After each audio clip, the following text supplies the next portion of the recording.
நீங்க வாங்க உள்ள போலாம். நீரஜ் உள்ளே கூட்டிக் கொண்டு போனார். அங்கு ஆல்ரெடி நிறைய பேர் வந்திருந்தனர். அதில் பெரும்பான்மையானோர் விஐபிஸ் என்பது பார்க்கும் போதே தெரிந்தது. பரவாயில்ல, பிசினஸ் சர்க்கிள்ல ஐரா ரொம்ப ஃபேமஸா தான் இருப்ப போல. அவளோட கம்பெனி எந்த அளவுக்கு பெருசா இருக்குன்னு இந்த கூட்டத்தை பார்க்கும் போதே தெரியுது. ஹரிஷ் மனதிற்குள் நினைத்து கொண்டான். அப்போது திடீரென்று அந்த இடமே பரபரப்பாக, யாராவது டாக்டர் கூப்பிடுங்க, ஜெசிகா மயங்கி விழுந்துட்டாங்க என்று ஒரு குரல் சத்தமாக கேட்டது. அதற்குள் மயங்கி விழுந்த பெண்ணை சுற்றி ஒரு கூட்டம் வட்டமாக உருவாகி இருந்தது. ஜெசிகா? ஹரிஷ் கேள்வியுடன் நீரஜை பார்த்தான். உங்களுக்கு அந்த பொண்ணு தெரியாதா? ஜெசிகா சென்னையில் இருக்கிற ஒரு பெரிய ரியல் எஸ்டேட் கம்பெனியோட ஓனர் என்றவன் சட்டென்று குரலை தனித்துக் கொண்டு, அதுலயும் முக்கியமா அந்த ஆண்டனியோட தங்கச்சி என்று ஏதோ ஒரு பெரிய ரகசியம் போல சொன்னார். ஆண்டனியா? அது யாரு? ஹரிஷ் மறுபடியும் கேட்க நீரஜ் அவனை நம்ப முடியாமல் பார்த்தான். இவ்வளவு வருஷமா சென்னையில இருந்துட்டு ஆண்டனி தெரியாதுன்னு சொல்றீங்க? ஆண்டனி இந்த ஊரோட பெரிய தாதா, அவனோட தங்கச்சி தான் இந்த ஜெசிகா என்று விளக்கினான் நீரஜ். ஆண்டனி பற்றி பேசும்போது அவனுடைய குரலில் இருந்த வெறுப்பு ஹரிஷுக்கு நன்றாகவே தெரிந்தது. அதற்குள், ப்ளீஸ் கொஞ்சம் வழி விடுங்க, நான் என்னன்னு பார்க்கிறேன். ஒரு உயரமான பெண் கூட்டத்தை விலக்கி கொண்டு உள்ளே சென்றாள். அதற்குள் நீரஜும் ஹரிஷும் என்ன நடந்தது என்று பார்ப்பதற்காக அந்த இடத்திற்கு சென்றனர். ஜெசிகா ஐராவால் ஸ்பெஷல் கெஸ்டாக அழைக்கப்பட்டவள். அவளுக்கு ஏதாவது ஒன்று நடந்தால் அவளுடைய அண்ணனை யாராலும் கட்டுப்படுத்த முடியாது. அந்த உயரமான பெண் சென்னையின் பிரபலமான நியூராலஜிஸ்ட். அந்த டாக்டரை அங்கிருந்த பலருக்கும் தெரிந்திருந்தது. நீங்க தானா? அப்போ ரொம்ப நல்லது. கொஞ்சம் சீக்கிரமா அந்த பொண்ணுக்கு என்னாச்சுன்னு பார்த்து சொல்லுங்க. கூட்டத்தில் இருந்தவர்கள் அவளை அவசரப்படுத்தினார்கள். அதே நேரத்தில் கீழே கிடந்த அந்த பெண்ணின் முகத்தை உற்று பார்த்து கொண்டிருந்தான் ஹரிஷ். ஜெசிகாவின் கையை பிடித்து செக் செய்த அந்த டாக்டர் யோசனையுடன் முகத்தை சுருக்கினாள். தன்னுடைய மெடிக்கல் கிட்டை எடுத்து வர சொன்னவர் அதன் மூலம் சில பரிசோதனைகளை செய்து பார்த்தாள். அப்போது வேகமாக கீழே இறங்கி வந்த ஐரா அந்த டாக்டரிடம் சென்று, என்னாச்சு டாக்டர், ஜெசிகாவுக்கு என்ன பிரச்சனை, கண்டுபிடிச்சிட்டீங்களா என்று பதட்டமாக கேட்டாள். சாரி ஐரா, என்னால என்ன பிரச்சனைன்னு கண்டுபிடிக்க முடியல. இவங்களை உடனே ஹாஸ்பிட்டல்ல சேர்த்தாகணும். அங்க போய் சில டெஸ்ட் எடுத்து பார்த்தாதான் என்ன பிரச்சனைன்னு கண்டுபிடிச்சு உடனே ட்ரீட்மெண்ட் ஆரம்பிக்க முடியும். பெரும் மூச்சுடன் கூறிய டாக்டர் மறுபடியும் அவளால் முடிந்த முயற்சிகளை செய்ய ஆரம்பித்தாள். நீரஜ், ஆம்புலன்ஸ் வர சொன்னா கூட லேட் ஆயிடும். நீ வேகமா போய் நம்ம காரை ஸ்டார்ட் பண்ணு, நேரா ஹாஸ்பிட்டல் கூட்டிட்டு போயிடலாம், ஐரா அவசரமாக சொன்னாள். அதுவரை அமைதியாக நின்று கொண்டிருந்த ஹரிஷ் முன்னால் வந்தான். ஐரா, அவங்கள ஹாஸ்பிட்டலுக்கெல்லாம் கூட்டிட்டு போக தேவையில்லை என்றான். அவன் சொன்னதை கேட்டதும் அங்கிருந்த எல்லோரும் திகைப்புடன் அவனை பார்த்தனர். என்ன பேசிட்டு இருக்கான், லூசா இவன்? ஒருவேளை டாக்டரோ? ஆனா ஏன் ஹாஸ்பிட்டல் கூட்டிட்டு போக வேணான்னு சொல்றாரு என்று கூட்டத்தில் பெரும் சலசலப்பு கேட்க ஆரம்பித்தது. அப்போதுதான் ஹரிஷை பார்த்த ஐரா, என்ன ஹரிஷ் சொல்ற? அந்த பொண்ணு எப்படி மயங்கி கிடக்கிறான்னு பார்த்தல, அப்புறம் எப்படி ஹாஸ்பிட்டல் கூட்டிட்டு போகாம இருக்கிறது? சப்போஸ் நம்மளோட கேர்லெஸ்னஸ்னால அந்த பொண்ணுக்கு ஏதாவது நடந்துச்சுன்னா பெரிய பிரச்சனை ஆயிடும், அவள் கவலையுடன் சொன்னாள். எனக்கு புரியுது ஐரா, ஆனா நான் ஒரு காரணமா தான் சொல்றேன், ஹரிஷ் அழுத்தி சொல்ல. இப்போது அந்த டாக்டர் அவனை திரும்பி பார்த்தாள். யார் ஐரா இது? இவரும் டாக்டரா? டாக்டர் கேட்க ஐரா என்ன பதில் சொல்வதென்று தெரியாமல் திணறினாள். Hi doctor, I am Harish. நான் டாக்டர்லாம் இல்லை, ஆனால் இவங்களுக்கு ஏன் இப்படி ஆச்சுன்னு எனக்கு தெரியும். அதுக்கான ஒரு ட்ரீட்மெண்ட்டும் என்கிட்ட இருக்கு. ஹரிஷ் சொல்ல அந்த டாக்டரின் முகத்தில் லேசான எரிச்சல் தெரிந்தது. ஹலோ மிஸ்டர், ஒரு டாக்டர் என்னாலேயே இந்த பொண்ணுக்கு என்ன பிரச்சனைன்னு கண்டுபிடிக்க முடியல, நீங்க கண்டுபிடிச்சு சொல்லிடுவீங்களா? இதெல்லாம் நம்புற மாதிரியா இருக்கு. What is this Airaa? What nonsense is this? அந்த டாக்டர் டென்ஷனில் தஸ்ஸு புசி என்று கத்தினாள். டாக்டர், ஹரிஷ் நீங்க நினைக்கிற மாதிரி இல்லை. உண்மையிலேயே அவன் ரொம்ப இன்டெலிஜென்ட், என்னோட ரொம்ப நல்ல ஃப்ரெண்டும் கூட. அவன் சொன்னா கண்டிப்பா அதுல ஒரு அர்த்தம் இருக்கும். நீங்க ஒரு நிமிஷம் வெயிட் பண்ணுங்க என்ற டாக்டரை சமாதானப்படுத்திய ஐரா ஹரிஷின் பக்கம் திரும்பினாள். இது விளையாட்டு விஷயம் இல்ல ஹரிஷ், ஒரு பொண்ணோட உயிர் சம்பந்தப்பட்டது. நீ கன்ஃபார்மா தான் சொல்றியா? நிஜமாவே ஹாஸ்பிட்டல் கூட்டிட்டு போக தேவை இல்லையா என்று கேட்டாள். ஐரா, நான் சொல்றத நம்பு. அதுக்கான ரீசன் என்னன்னு நான் பின்னாடி எக்ஸ்பிளைன் பண்றேன். இப்போதைக்கு நான் சொல்றதை மட்டும் செய்யுங்க. அந்த பொண்ணை இங்கிருந்து தூக்கிட்டு வந்து அந்த ஜன்னல் பக்கத்துல நல்லா காத்தோட்டமா படுக்க வைங்க. அதுக்கு முன்னாடி வாசத்துக்காக ஏத்தி வச்சிருக்கிற அந்த ஊதுபத்திகளை அணைச்சு விட்டுருங்க. ஹரிஷ் உறுதியான குரலில் கூறினார். இப்போது அந்த டாக்டர் இன்னும் டென்ஷன் ஆனாள். ஐரா, அவர் லூசுத்தனமா சொல்ற விஷயங்களை நீங்க கேட்க தான் போறீங்களா என்று அவள் கேட்க, டாக்டர், நான் லைஃப்லயே நான் ரொம்ப நம்புற ஒரு ஆள் இவர்தான். ஐரா ஒரு வரியில் சுருக்கமாக முடித்துக் கொண்டாள். அதற்கு மேல் எதுவும் சொல்ல முடியாமல் தவித்த டாக்டர் அங்கே என்னதான் நடக்கிறது என்பதை பார்ப்பதற்காக தன் கோபத்தை கண்ட்ரோல் செய்து கொண்டு நின்றாள். இப்போது நீரஜை பார்த்த ஐரா, என்ன நீரஜ் வேடிக்கை பார்த்துட்டு நிக்கிற? அதான் ஹரிஷ் சொல்றாருல, வந்து ஜெசிகாவை தூக்கு என்று உத்தரவிட்டாள். ஒரு நிமிடம் தயங்கிய நீரஜும் ஹரிஷ் மீது இருந்த நம்பிக்கையால் அவன் சொன்னதை அப்படியே செய்தான். அந்த ஹாலில் இருந்த பெரிய ஜன்னல் அருகில் அவள் படுக்க வைக்கப்பட்டு அதன் கதவுகள் முழுவதுமாக திறக்கப்பட்டது. இப்போது காற்று நன்றாக உள்ளே வந்து சென்றது. பிறகு அங்கிருந்த ஊதுபத்திகளை அணைத்த ஹரிஷ் எரிக்காமல் இருந்த ஊதுபத்தி பாக்கெட்டுகளையும் அங்கிருந்து எடுத்துக்கொண்டு போய் வேறு அறையில் வைக்கச் சொன்னான். அவன் சொன்னதையெல்லாம் செய்த பிறகும் ஜெசிகாவிடம் எந்த மாற்றமும் தெரியாமல் இருக்க கூட்டம் மறுபடியும் முணுமுணுக்க ஆரம்பித்தது.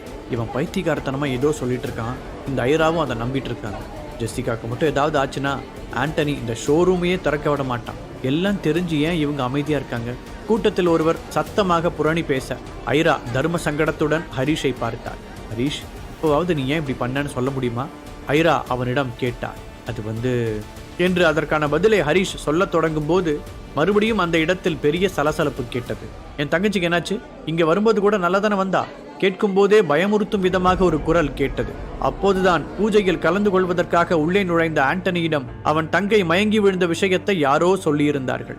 அதை கேட்டுவிட்டுதான் அப்படி பாய்ந்து கொண்டு வந்தான் அவன். ஆண்டனி, ஒரு நிமிஷம், சொல்றது கேளு. நீரஜ் அவனை தடுத்து நிறுத்த பார்த்தான். ஆனால் அதற்குள் அந்த இடத்திற்கு வந்திருந்த ஆண்டனி அவன் தங்கையை ஒரு பெஞ்சின் மீது படுக்க வைத்திருப்பதை பார்த்து கண்கள் சிவக்க கோபத்துடன் திரும்பினான். என்ன நடக்குதுங்க? மயக்கம் போட்ட என் தங்கச்சியை ஹாஸ்பிட்டல் கூட்டிட்டு போகாம இங்க படுக்க வச்சு ஷோ காமிச்சிட்டு இருக்கீங்க. அவன் கத்திய வேகத்தில் அந்த இடமே அதிர்ந்து அடங்கியது. அதுக்கு காரணம் இவன் தான், இந்த ஆள் தான். ஜெசிகாவை ஹாஸ்பிட்டல் கூட்டிட்டு போக வேணான்னு சொல்லி இங்கேயே படுக்க வைக்க சொன்னான். கூட்டத்தில் இருந்த ஒருவன் ஹரிஷை போட்டுக் கொடுத்தான். ஆண்டனி அதே கோபத்துடன் ஹரிஷின் பக்கம் திரும்ப ஐராவும் நீரஜும் வேகமாக குறுக்கே வந்து நின்றனர். ஆண்டனி, ஒரு நிமிஷம் ப்ளீஸ், என்ன நடந்துச்சுன்னு நான் எக்ஸ்பிளைன் பண்றேன். ஐரா அவனுக்கு விளக்க முயற்சித்தான். உங்களோட எக்ஸ்பிளனேஷன் எதுவும் எனக்கு தேவையில்லை ஐரா. என் தங்கச்சி எதுக்காக ஹாஸ்பிட்டல் கூட்டிட்டு போகாம இங்கேயே வச்சிருக்கீங்க? அதுக்கான ரீசன் சொன்னா போதும். அவன் கேட்ட விதமே எதிராளியை பேச முடியாமல் திணறடித்தது. ஆண்டனி, நீ அவசரப்பட்டு ஹரிஷ் அண்ணாவை எதுவும் சொல்லிடாத, அப்புறம் தேவையில்லாத பின்விளைவுகளை சந்திக்க வேண்டியிருக்கும். நீரஜ் அவனை எச்சரித்தான். அதை கேட்டு சத்தமாக சிரித்த ஆண்டனி, நீரஜ், உனக்கு என்ன எதிர்த்து பேசுறதுக்கெல்லாம் தைரியம் வந்துருச்சா? அதுவும் போயும் எவனோ ஒருத்தனுக்காக சப்போர்ட் பண்ணி என்னையவே பகைச்சிக்க நினைக்கிறியா? ஆண்டனி கோபமாக கேட்டான். தொழில் முறையில் ஆண்டனியும் நீரஜும் போட்டியாளர்கள். களத்தில் எதிரெதிராக நிற்கும் இருவருக்கு இடையில் எப்போதும் புகைந்து கொண்டேதான் இருக்கும். இன்று நடந்த பிரச்சனையில் இருவருக்கும் இடையே நிலவும் மோதல் வெளிப்படையாகவே தெரிந்தது. நீரஜ், நீ ஒரு நிமிஷம், நானே அவர்கிட்ட பேசுறேன். ஹரிஷ் அவன் தோளில் தட்டி சமாதானப்படுத்தினான். ஹரிஷனா, பார்த்து, அவன் ரொம்ப அவசரக்காரன், எதுக்கும் நீங்க கொஞ்சம் ஜாக்கிரதையாவே இருங்க, நீரஜ் சொல்ல. அதை கேட்ட ஆண்டனியின் முகத்தில் ஒரு குரூர சிரிப்பு தெரிந்தது. உனக்கு என்கிட்ட என்ன சொல்லணும்? எதுவா இருந்தாலும் சீக்கிரம் சொல்லிடு. ஏன்னா என் தங்கச்சிக்கு மட்டும் ஏதாவது ஆச்சுன்னு வச்சுக்கோ, அப்புறம் உன்னால எப்பவுமே பேச முடியாம போயிடும். ஹரிஷை மிரட்டினான் ஆண்டனி. இங்க பாருங்க ஆண்டனி, உங்க தங்கச்சிக்கு எந்த பிரச்சனையும் இல்லை. இன்னும் 5 மினிட்ஸ்ல அவங்களோட பிளட் ப்ரெஷர் நார்மல் ஆகி கண் முழிச்சிருவாங்க. அதுக்கு நான் கேரண்டி தரேன். ஹரிஷ் கான்ஃபிடென்ட்டாக சொன்னான். அப்படி அவன் மட்டும் எந்திருக்கலனா நீங்க 3 பேருமே இதுக்கு பதில் சொல்லி ஆகணும். அவர்களுக்கு முன்னால் விரல் நீட்டி எச்சரித்தான் ஆண்டனி. ஆண்டனி, இப்படி மிரட்டுற வேலைலாம் வச்சுக்காத, இதுக்கெல்லாம் பயப்படுற ஆள் நாங்க கிடையாது. நீரஜ் பதிலுக்கு பதில் பேசினார். அவர்களுக்குள் குறுக்கே வரும் தைரியம் யாருக்கும் இல்லை. என்னடா சொன்ன? கத்திக்கொண்டே நீரஜை அடிப்பதற்காக கோபத்துடன் ஆண்டனி ஒரு 8 எடுத்து வைக்க சடனாக அவர்களுக்கு பின்னால் ஜெசிகா இருமும் சத்தம் கேட்டது. அவங்க கண் முழிச்சிட்டாங்க. யாரோ திடீரென்று கத்த எல்லோருடைய பார்வையும் ஜெசிகாவின் பக்கம் திரும்பியது. வேகமாக தங்கையிடம் ஓடிய ஆண்டனி, ஜெசிமா, இப்போ உனக்கு எப்படி இருக்கு? உன்னால எந்திரிச்சு உட்கார முடியுமா என்று கேட்க அவளும் மெதுவாக தலையாட்டினாள். ஜெசிகா கண் விழித்ததை அந்த லேடி டாக்டர் நம்ப முடியாத ஆச்சரியத்துடன் பார்த்தாள். அண்ணா, நீ எப்ப வந்த? கேட்டுக்கொண்டே மெதுவாக எழுந்து உட்கார்ந்த ஜெசிகா, எனக்கு திடீர்னு தலை சுத்துற மாதிரி இருந்துச்சு, சுத்தி இருந்த மொத்தமும் இருட்டாயிடுச்சு என்றாள். அவளின் குரல் ரொம்ப பலவீனமாக இருந்தது. ஆனாலும் அவள் சொன்னது எல்லோருக்கும் கேட்டது. ஜெசிகா, மயக்கம் வரத்துக்கு முன்னாடி நீங்க ஏதாவது வித்தியாசமா ஃபீல் பண்ணீங்களா? ஹரிஷ் முன்னால் வந்து கேட்டான். கொஞ்ச நேரம் யோசித்த ஜெசிகா, அங்க நின்றுட்டு இருக்கும் போது திடீர்னு ஒரு வித்தியாசமான ஸ்மெல் வந்து எனக்கு மூச்சு முட்டுற மாதிரி இருந்துச்சு. அந்த ஸ்மெல் எங்கிருந்து வருதுன்னு தெரிஞ்சிறதுக்காக சுத்தி பார்த்தப்போ பக்கத்துல ஊதுபத்தி எரிஞ்சுக்கிட்டு இருந்துச்சு. அதோட ஸ்மெல் தானான்னு கன்ஃபார்ம் பண்ணிக்கிறதுக்காக எடுத்து மூந்து பார்த்தேன். அவ்வளவுதான் எனக்கு ஞாபகம் இருக்கு. ஜெசிகா ஒவ்வொரு வார்த்தையாய் சொல்ல ஹரிஷ் ஏன் ஊதுபத்திகளை அணைத்து வேறு ரூமில் வைக்க சொன்னான் என்பது அங்கே இருந்தவர்களுக்கு புரிவது போல் இருந்தது. ஆனா ஹரிஷ், ஜெசிகாவுக்கு இதான் பிரச்சனைன்னு நீ எப்படி கண்டுபிடிச்ச? என்ன நடந்துச்சுன்னு இப்பவாது கிளியரா சொல்ல, ஐரா ஆர்வமாக கேட்டாள். ஜெசிகா நல்லபடியாக எழுந்து விட்டதால் அவளிடம் இருந்த பதட்டம் குறைந்து கொஞ்சம் நிம்மதியாக உணர்ந்தாள். நான் கொஞ்ச நாளா இயற்கை மருத்துவம் பத்தி ஒரு புக்கை படிச்சுட்டு இருக்கேன். அதுல எந்த மாதிரி பிரச்சனைக்கு என்ன மாதிரி ரியாக்ஷன் நடக்கும் அப்படின்னு தெளிவா எழுதியிருக்காங்க. அதோட அதுக்கான தீர்வையும் மென்ஷன் பண்ணியிருப்பாங்க. அப்படிதான் இவங்க மயக்கம் போட்டிருந்த விதத்தை பார்த்த உடனே அது பிளட் ப்ரெஷர் லோ ஆனதுனால வந்த மயக்கம்னு எனக்கு புரிஞ்சுது. திடீர்னு எதனால அப்படி நடந்திருக்கும்னு யோசிச்சு பார்த்தப்பதான் நான் உள்ள வரும்போது அவங்க அந்த ஊதுபத்தியை முகர்ந்து பார்த்துட்டு இருந்தது ஞாபகத்துக்கு வந்தது. சிலருக்கு சில நறுமணங்கள் ஒத்துக்காது. அதுலயும் இந்த ஊதுபத்தியில வாசனைக்காக சில மூலிகைகள் சேர்த்திருக்காங்க. அதோட வாசனை தான் இவங்களுக்கு ஒத்துக்கலன்னு நான் புரிஞ்சுக்கிட்டேன். அதனாலதான் முதல்ல இதையெல்லாம் அணைச்சு வேற ரூம்ல மாத்தி வைக்க சொன்னேன். அப்புறம் இந்த பிரச்சனைக்கு ஒரே தீர்வு சுத்தமான காத்து தான். காத்து தான் அவங்களோட மூச்சையும் நுரையீரலையும் சுத்தப்படுத்தும். ஸோ ஃப்ரெஷ்ஷான காத்து வர்ற மாதிரி ஜன்னல் பக்கத்துல படுக்க வைக்க சொன்னேன். அந்த வாசனை அவங்கள விட்டு ஃபுல்லா போன உடனே ஜெசிகாவுக்கு மயக்கம் தெளிஞ்சிருச்சு. அவ்வளவுதான், வேற ஒன்றும் இல்லை. ஹரிஷ் தெளிவாக விளக்கியதும் அங்கிருந்த அனைவரும் சங்கடமாக உணர்ந்தனர். ச்சே, அவசரப்பட்டு இந்த தம்பியை தப்பா நினைச்சிட்டோமே. அந்த தம்பி உண்மையிலேயே நல்லதுதான் பண்ணியிருக்கு. அதுவரை அவன் இவன் என்று ஏக வசனத்தில் பேசிக் கொண்டிருந்தவர்கள் இப்பொழுது தம்பி என்று மரியாதை கொடுப்பதை நினைத்து ஹரிஷ் சிரித்துக் கொண்டார். பொதுவா வீட்டுல ஏத்தி வைக்கிற ஊதுபத்திகள்ல ரொம்ப மைல்டான இன்கிரீடியன்ஸ் தான் இருக்கும். ஆனா இது யாரோ ஸ்பெஷலா தயாரிச்சிருக்கிற மூலிகை ஊதுபத்திகள். இதுல பயன்படுத்தி இருக்கிற சில மூலிகைகளுக்கு நம்மளை ரிலாக்ஸ் பண்ணி நம்ம ரத்த அழுத்தத்தை குறைக்கிற தன்மை இருக்கு. அதனாலதான் ஜெசிகாவுக்கு மயக்கம் வந்திருக்கு. ஹரிஷ் மீண்டும் விளக்க அந்த லேடி டாக்டர் ஒரு ஊதுபத்தி பாக்கெட்டை வாங்கி பார்த்தாள். அதில் இருந்த பெயர்களை படித்தவள் மெதுவாக ஆமாம் என்று தலையசைத்தாள். ஹரிஷை தேவையில்லாமல் திட்டியதற்காக இப்போது அவள் வருத்தப்பட்டாள். ஆமா, கரெக்டு தான். இந்த ஊதுபத்திய எனக்கு தெரிஞ்ச ஃப்ரெண்டு ஒருத்தங்க கிஃப்டா கொடுத்தாங்க. இது அவங்க ஸ்பெஷலா ஹோம்மேடா தயாரிக்கிறது. ஐராவும் ஹரிஷ் சொன்னதை ஆமோதித்தாள். தன் அண்ணனின் கைப்பிடித்து கீழே இறங்கிய ஜெசிகா மெதுவாக ஹரிஷின் அருகில் சென்றாள். இங்க இத்தனை பேர் இருக்கும்போது நான் மட்டும் ஏன் மயங்கி விழுந்தேன்? அவள் கேள்வியுடன் ஹரிஷை பார்த்தாள். அங்கிருந்த பலருக்கும் அந்த கேள்வி இருந்தது. நான் தான் முன்னாடியே சொன்னல, எல்லாருக்கும் இந்த மாதிரி நடக்காது. உங்களோட ஸ்மெல்லிங் சென்ஸ் ரொம்ப அதிகமா இருந்திருக்கும். அதனாலதான் இதோட வாசம் மயக்கம் போடுற அளவுக்கு பாதிச்சிருக்கு. ஹரிஷ் சொல்ல ஜெசிகாவுக்கு புரிந்தது. ஆமா, கரெக்டு தான். ஸ்மெல் விஷயத்துல நான் எப்பவுமே கொஞ்சம் சென்சிட்டிவ் தான் என்று தலையாட்டினாள். சரி போதும், நம்ம இங்கிருந்து போலாமா? குறுக்கே புகுந்த ஆண்டனி முரட்டுத்தனமாக கேட்டான். மன்னிப்பு கேட்கும் பழக்கமெல்லாம் அவனுடைய அகராதியிலேயே இல்லை என்பதால் இப்போது ஹரிஷிடமும் அவன் மன்னிப்பு கேட்க விரும்பவில்லை. ரொம்ப தேங்க்ஸ். ஜெசிகா அந்த பலவீனமான நிலையிலும் ஹரிஷிடம் மனதார நன்றி கூறினாள். ஹரிஷ் புன்னகையுடன் தலையசைக்க அவனை ஒரு பார்வை பார்த்த ஆண்டனி ஜெசிகாவை அழைத்து கொண்டு வேகமாக அங்கிருந்து சென்று விட்டான். இன்னைக்கு ரொம்ப நல்ல வேலை பண்ண ஹரிஷ். உனக்கு இந்த மாதிரி நேச்சுரல் மெடிசின் பத்தி எல்லாம் தெரியும்னு எனக்கு இப்பதான் தெரியுது. ஐரா ஆச்சரியத்துடன் சொன்னாள். நான் இப்பதான் அதை பத்தின விஷயங்களை படிச்சுட்டு இருக்கேன் ஐரா. எனக்கு அதுல இன்ட்ரெஸ்ட் இருக்கிறதுனால ஈஸியா புரிஞ்சுக்க முடியுது. ஹரிஷ் சாதாரணமாக பதில் அளித்தான். அப்பொழுது சந்தனாவிடம் இருந்து அவனுக்கு போன் வர எடுத்து காதில் வைத்தான். ஹரிஷ், இப்ப நீ உடனே ஏஜே கம்பெனியோட ஹெட் ஆபீஸ்க்கு வா. இங்க ஒரு பெரிய பிரச்சனை. சந்தனாவின் குரல் அதீத பதட்டத்துடன் ஒலித்தது. என்னாச்சு சந்தனா, ஏன் இவ்வளோ டென்ஷனா பேசுற என்று கேட்டான். ஹரி, நாம நினைச்ச மாதிரியே அந்த அப்பாவோட ஃப்ரெண்டு பணத்தை எடுத்துக்கிட்டு ஓடிட்டாங்களா? அங்க ஆபீஸ்ல ஒரே பிரச்சனையா இருக்கு. நீ வர வரைக்கும் என்னால வெயிட் பண்ண முடியாது. நான் ஆட்டோ பிடிச்சு போறேன், நீ நேரா அங்க வந்துரு சொல்லிவிட்டு போனை வைத்து விட்டாள் சந்தனா. சந்தனா அவசரமாக சொன்னாலும் என்ன நடந்திருக்கும் என்பதை ஹரிஷால் புரிந்து கொள்ள முடிந்தது. நேத்து நைட்டு தான் மொத்த பணத்தையும் டிரான்ஸ்பர் பண்ணதா கேள்விப்பட்டேன். அதுக்குள்ளேயே ஓடிட்டான். கண்டிப்பா அவன் ஏமாத்துவான்னு தெரியும். அதுக்குன்னு இவ்வளோ சீக்கிரமாவா? அனுராதா பாட்டியும் அந்த கார்த்திக்கும் ஆடுற ஆட்டத்துக்கு இந்த மாதிரி ஒரு பனிஷ்மெண்ட் கண்டிப்பா வேணும் தான். ஆனா இதுல ஒரே ஒரு சிக்கல் என்னன்னா, இந்த யோசனையை சொன்னது நம்ம மாமனாரா போயிட்டாரு. அதனால இந்த பிரச்சனையில சந்தனாவும் பாதிக்கப்படுவா. இப்ப என்ன பண்ணலாம்? யோசித்த ஹரிஷுக்குள் ஒரு ஐடியா உதித்தது. பேபி, உனக்காக மட்டும்தான் நான் ஏஜே ஃபேமிலிக்கு ஹெல்ப் பண்றேன். கண்டிப்பா இதுதான் ஃபர்ஸ்ட் அண்ட் லாஸ்டா இருக்கும். மனதிற்குள் நினைத்தவன் தன்னுடைய போனை எடுத்து நீண்ட நாட்களாக அழைக்காமல் இருந்த ஒரு நண்பனின் நம்பரை அழுத்தினான். சொல்லுடா, என்ன அதிசயமா கால் எல்லாம் பண்ணிருக்க? நானா இருக்கனா செத்துட்டானான்னு கூட இத்தனை நாள் நீ கவலைப்படல. மறுமுனையில் ஒரு ஜாலியான ஆண் குரல் கேட்டது. டேய், இதெல்லாம் நான் கேட்க வேண்டிய கேள்விடா. சொல்லுடா, என்ன அதிசயமா கால் எல்லாம் பண்ணிருக்க? நானா இருக்கனா செத்துட்டானான்னு கூட இத்தனை நாள் நீ கவலைப்படல. மறுமுனையில் ஒரு ஜாலியான ஆண் குரல் கேட்டது. டேய், இதெல்லாம் நான் கேட்க வேண்டிய கேள்விடா. ஹரிஷ் சிரித்துக்கொண்டே சொல்ல, அதனாலதான் மாப்பிள்ள நான் முந்திக்கிட்டேன். அந்த பக்கம் இருந்தும் சிரிப்பு சத்தம் கேட்டது. சரி ராகவ், இதெல்லாம் நம்ம அப்புறமா டீல் பண்ணிக்கலாம். எனக்கு இப்போ உன்னோட ஹெல்ப் ஒன்று தேவைப்படுது.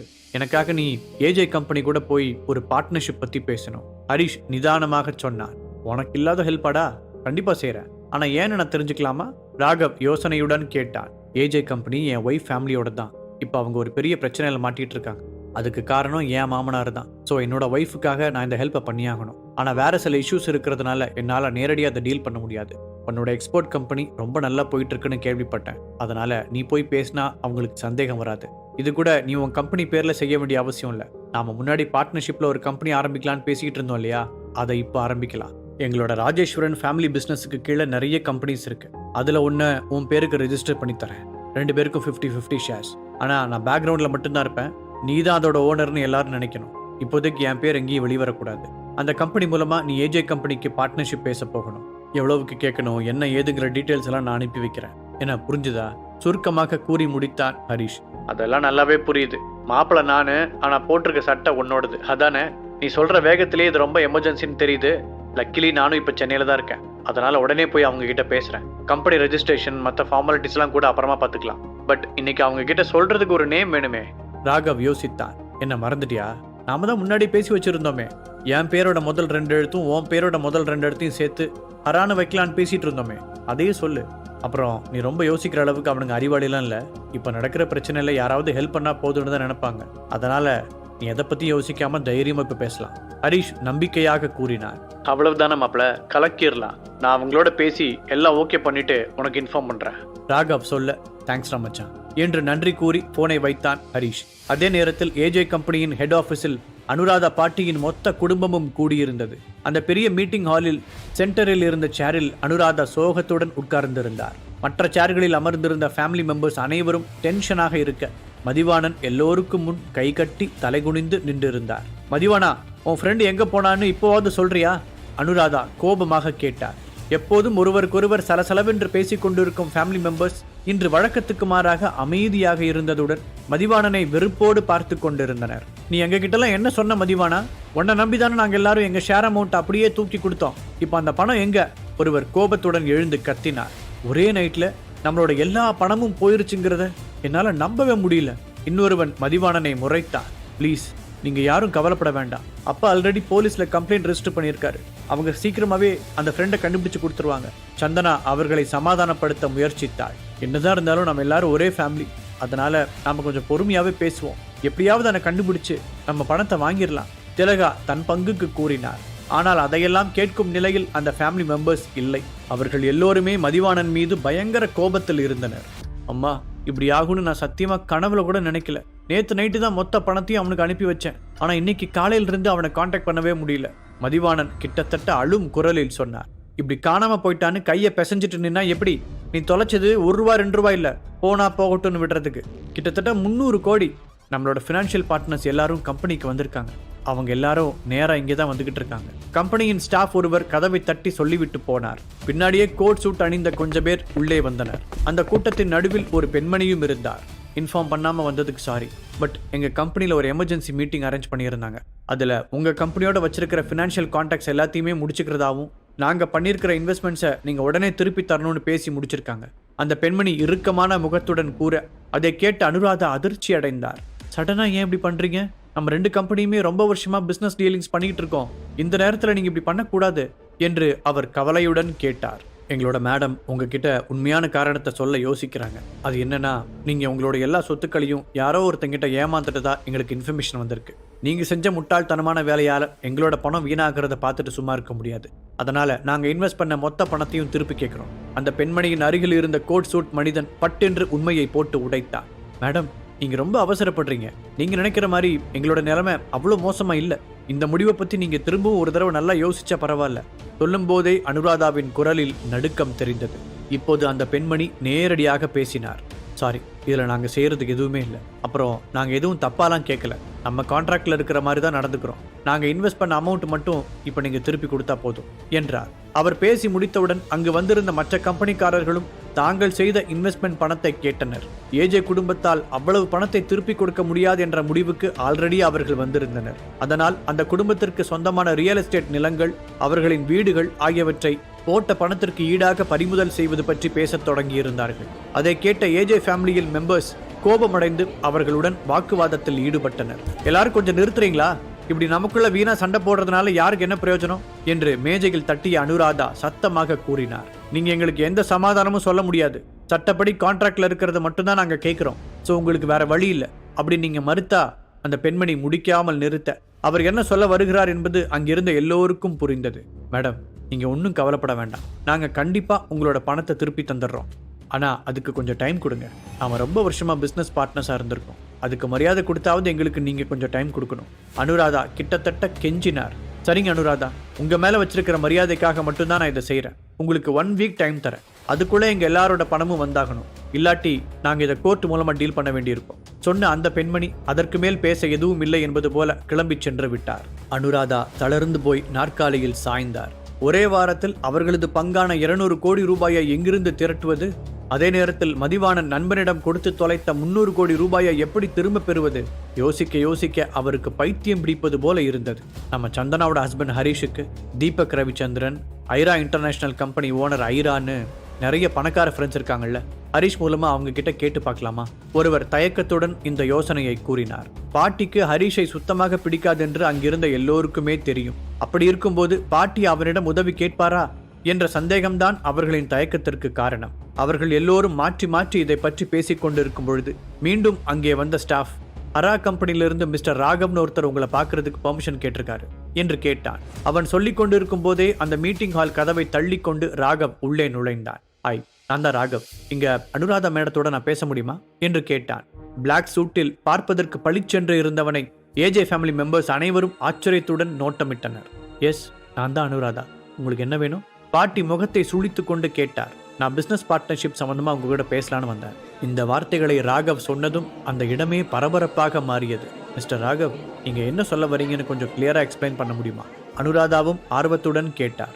அனுராதா மேடம், உங்ககிட்ட பணம் இல்லைங்கிற விஷயம் எனக்கு நல்லாவே தெரியும். என்னால் உங்களுக்கு உதவ முடியும். அதுக்கு பதிலாக உங்களோட கம்பெனி மூலமாக சென்னையில் என்னோட இம்போர்ட் எக்ஸ்போர்ட் பிஸ்னஸை ஸ்டார்ட் பண்ணணும்னு நான் ஆசைப்பட்றேன். ஸோ இந்த டீல் நம்ம 2 பேருக்கும் மியூச்சுவலாக நல்ல ஆப்ஷனாக இருக்கும். ராகவ் புத்திசாலித்தனமாக காய்களை நகர்த்தினார். அப்படி மட்டும் நடந்துச்சுன்னா ஏஜே கம்பெனி இந்த பிரச்சனையிலிருந்து ஈஸியாக வெளியே வந்துடலாம். நாமளும் அந்த ஹரிஷ் கிட்டலாம் போய் ஹெல்ப் கேட்க தேவையில்லை. சந்தோஷப்பட்ட அனுராதா, ஓகே ராகவ், இந்த டீலோட கண்டிஷன்ஸ் என்ன என்று கேள்வி எழுப்பினார். மீண்டும் ஒரு முறை ஏமாற அவர் தயாராக இல்லை. அது ரொம்ப சிம்பிள் தான். ஏஜே கம்பெனிஸ்ல இருந்து எனக்கு 60% ஷேர்ஸ் வேணும். அதுக்காக நான் 500 crores வரைக்கும் பணம் கொடுக்க தயாரா இருக்கேன். இதுல எந்த கோல்மாலும் கிடையாது. பணத்தை கையில வாங்கினதுக்கு அப்புறம் நீங்க சைன் பண்ணா போதும். ராகவ் அவர்களை நேருக்கு நேராக பார்த்து கூறினார். அவர்கள் அனைவரும் ஒருவர் முகத்தை ஒருவர் பார்த்து கொண்டனர். இந்த பணத்தை வாங்கி கடனை அடைப்பதுடன் பிசினஸையும் தூக்கி நிறுத்தி விடலாம். ஆனால் 60% ஷேர் என்பது கிட்டத்தட்ட கம்பெனியையே எழுதி கொடுப்பது போல.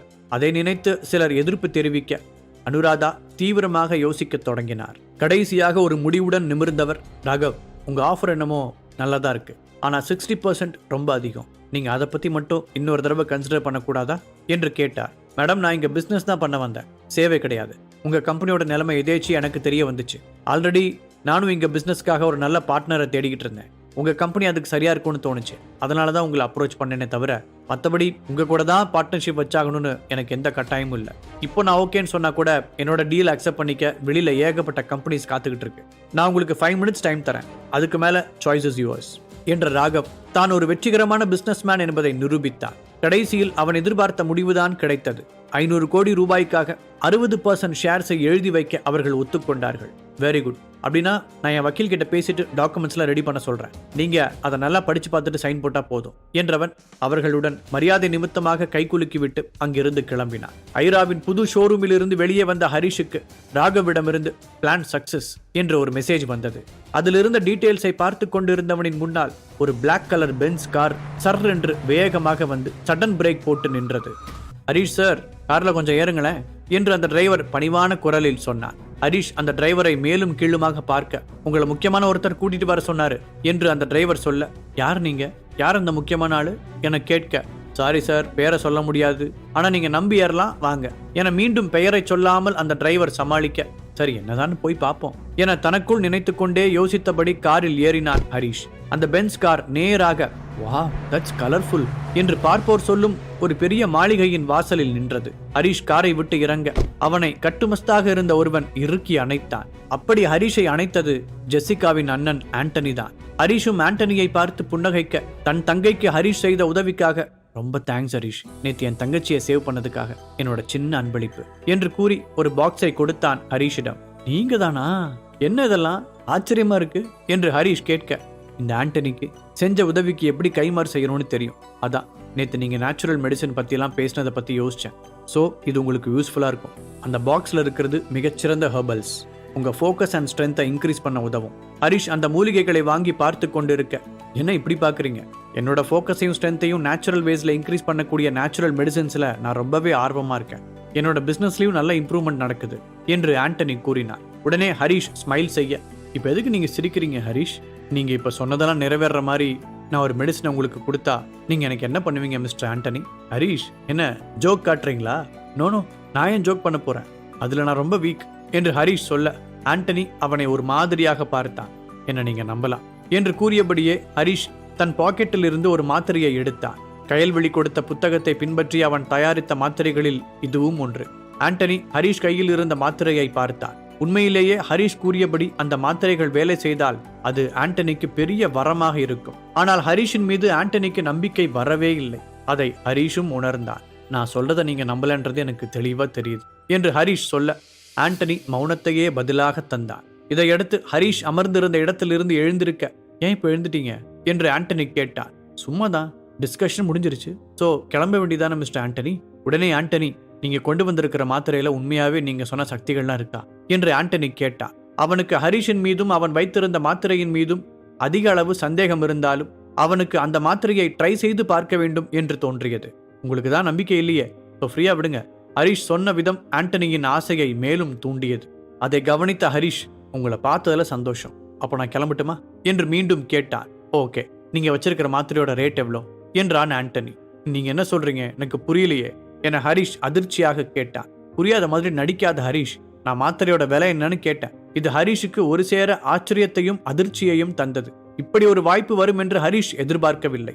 ஆனாலும் ஒரு வாய்ப்பு வந்துவிட்டது. அதனால் அந்த வாய்ப்பை நழுவ விடாமல் தக்க வைக்க எண்ணினான். இங்க பாருங்க மிஸ்டர் ஆண்டனி, நீங்க பெரிய பணக்காரரா இருக்கலாம், பவர்ஃபுல்லான ஆளா இருக்கலாம், ஆனா எல்லாத்தையும் இது ரெண்டுத்தால விலைக்கு வாங்கிட முடியாது என்று ஹரிஷ் சொன்னான். ஹரிஷ், கருத்தெல்லாம் எதுவும் வேண்டாம், ஜஸ்ட் பிரைஸ் எவ்வளோன்னு மட்டும் சொல்லுங்க என்று ஆண்டனி கேட்க, ஹரிஷ் உடனடியாக பதில் சொல்லவில்லை. அவன் சிறிது நேரம் யோசித்து 5 என சொல்லிக் கொண்டிருக்கும் போதே 5 lakhs, ஓகே டீல் என்று ஆண்டனி சொல்ல, இது ஹரிஷுக்கு இன்னும் பெரிய ஆச்சரியத்தை கொடுத்தது. அவன் ஜஸ்ட் 5,000 என சொல்ல வந்தான். ஆனால் ஆண்டனி அதை இவ்வாறாக புரிந்து கொண்டான். பாக்கெட் எஃப்எம் ஆப்பை டவுன்லோட் பண்ணி கிங் ஆடியோ சீரீஸை கேட்க ஸ்டார்ட் பண்ணுங்க.